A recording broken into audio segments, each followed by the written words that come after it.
ছোট কাকু তো আসলে দর্শক জনপ্রিয়তার শীর্ষে আছে দেখেই প্রতি বছর সেটার কাজ হচ্ছে বলে আমি মনে করি এবং গত এপিসোডেই শুধু না আমি ছোট কাকু করছি লাস্ট ৫ বারের মতো করছি।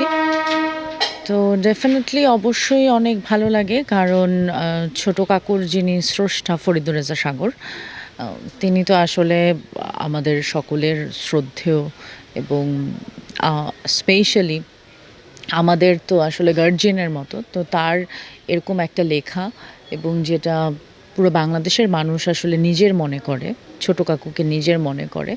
সো সাগর আঙ্কেলের স্ক্রিপ্ট, আফজাল আঙ্কেল আছে এখানে, ছোট কাকু চরিত্র করে যাচ্ছে এত বছর ধরে।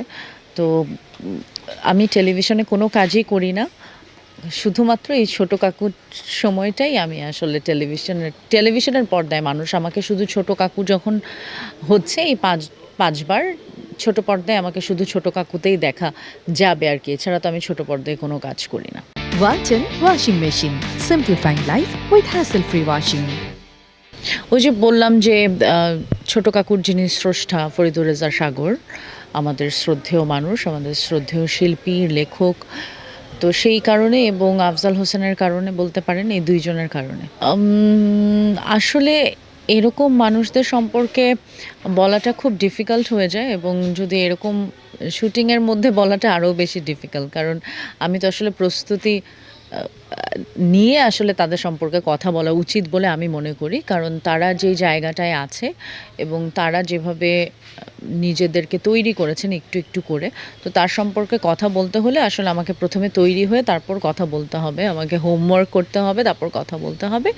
বাট এতটুকু তো নিঃসন্দেহে বলতে পারি যে আফজাল হোসেনের সাথে কাজ করাটা অনেক বড় ব্যাপার এবং আমি তার সাথে সিনেমায় কাজ করেছি আমার বাবার পরিচালিত সিনেমায়। তখন তার সাথে আমার ১ম কাজ হয় এবং এরপর থেকে আমরা আম অনেক কয়টা কাজ একসাথে করেছি এবং আফজাল হোসেন তো আমার পরিবারের মতো বলেই আমি মনে করি এবং সেও আমাকে ভীষণ আদর করে।